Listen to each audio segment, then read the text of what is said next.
जय भारत, मी शीतल. आपण पाहत आहात जागृती न्यूज. जागृती न्यूज मध्ये आपले स्वागत आहे. IIB के 10,000 से अधिक विद्यार्थियों को शासकीय वैद्यकीय महाविद्यालयों में MBBS के लिए प्रवेश. 11वीं 12वीं नीट और एम्स की संपूर्ण तैयारी के लिए महाराष्ट्र का एकमात्र IIB नांदेड़ और लातूर. जय भारत, जय भीमराय. मेरे प्यारे बहनों और भाइयों, आज मैं डॉक्टर तेल तुंबड़े के कल हुई अरेस्ट के बारे में बोलने को आपके सामने आया हूं. अभी मैंने NDTV पर उसके कल के अरेस्ट यानी कोर्ट में जाने के पहले वो अपने बड़े खुशी का चेहरा दिखाते हुए गाड़ी में बैठे और वो कोर्ट में हाजिर होने के लिए गए.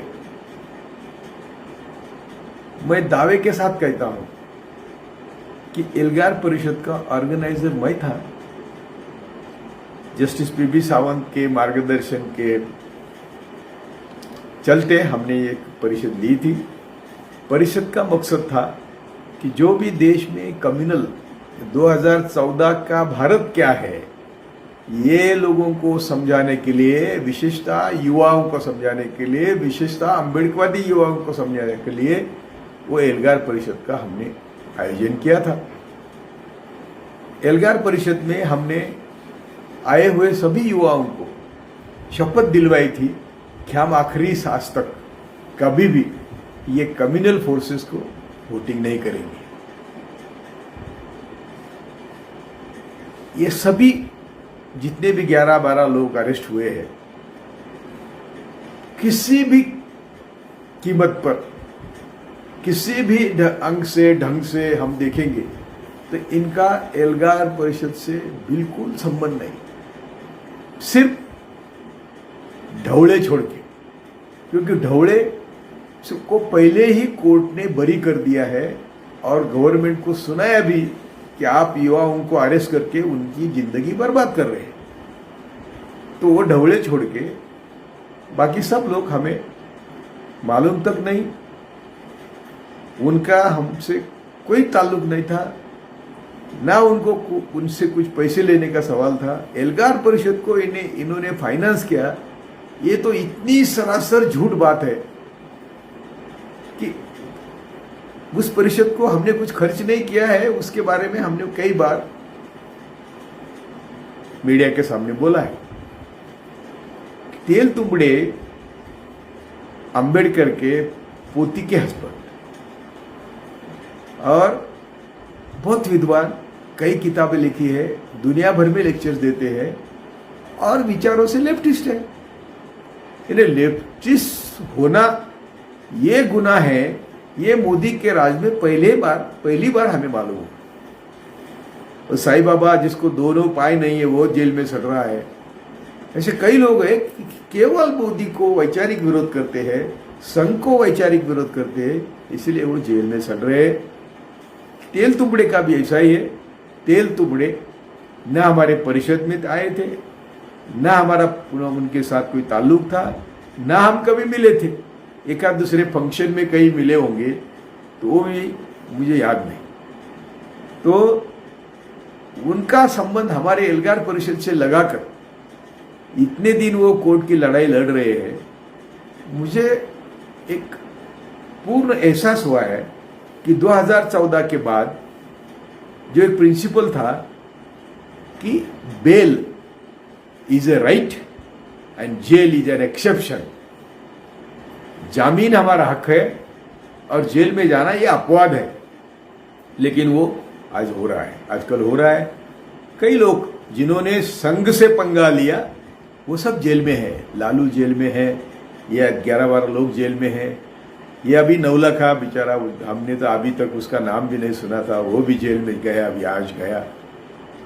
वो भारद्वाज, बहुत लोग जेल में है क्योंकि उनका एल्गार परिषद संबंध, उनका भीमा कोरेगांव संबंध था. अरे भीमा कोरेगांव का संबंध था तो तुम्हारा इंटेलिजेंस क्या कर रहा था? सेंट्रल का इंटेलिजेंस है, स्टेट का इंटेलिजेंस है. उल्टा भिड़े एक बोटे के खिलाफ उसी दिन कंप्लेंट हुई, 8 दिन पर उस पर तपास हुआ, नांगरे पाटिल ने कमेटी अपॉइंट की, डीआईजी नांगरे पाटिल ने, वो बीजेपी का अध्यक्ष था, उसने रिपोर्ट दिया कि सिर्फ भिड़े एक बोटे का ही संबंध है, बाकी किसी का संबंध नहीं।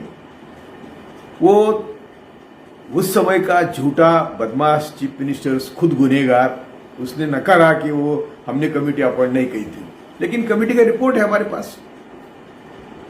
और बाद में 8 दिन के बाद कोई भिड़े का शिष्य दामगुड़े कंप्लेन करता है और एल्गार परिषद का नक्सलाइट से संबंध जोड़ता है और बस आगे इन्वेस्टिगेशन शुरू होता है। यानी इतने बड़े सरकार को, उस समय महाराष्ट्र की सरकार भी भाजपा की थी, ऊपर तो भाजपा की है ही, दोनों सरकार उनके होने के बावजूद पहले 8 दिन उनको कुछ मालूम नहीं हुआ कि ये लोगों का संबंध है, और परिषद के पहले मालूम होना चाहिए था। आपने पुलवामा किया, इंक्वायरी नहीं की, आपने पठानकोट हुआ, इंक्वायरी नहीं हुई, आपने उरी किया, इंक्वायरी नहीं हुई, आपने गुजरात किया, इंक्वायरी नहीं हुई, आप खुद ओबीसी नहीं है उसकी भी इंक्वायरी नहीं होती, आपकी बाबरी मस्जिद आपने ढोई, इंक्वायरी नहीं हुई। अरे भारत को कहां के कहां ले गए आप लोग। तो इसलिए मैं आप सबको नम्रतापूर्वक बोलता हूं कि इनका एल्गार परिषद से कोई संबंध नहीं। ये सभी लोगों के खिलाफ 100% झूठे सबूत जब इकट्ठा करके उनके खिलाफ चार्जशीट दाखिल किया है। मैं खुद रिनाउंड क्रिमिनल लॉयर था, सब महाराष्ट्र देश जानता है। मैं खुद सरकारी वकील था, मैं खुद जज था, और कई क्रिमिनल केसेस में हमने कई लोगों को जेल भेजा है या उनकी मुक्तता की है, लेकिन ऐसी झूठ केस हमारे सामने कभी आई नहीं। ऐसा झूठी सरकार कभी हुई नहीं।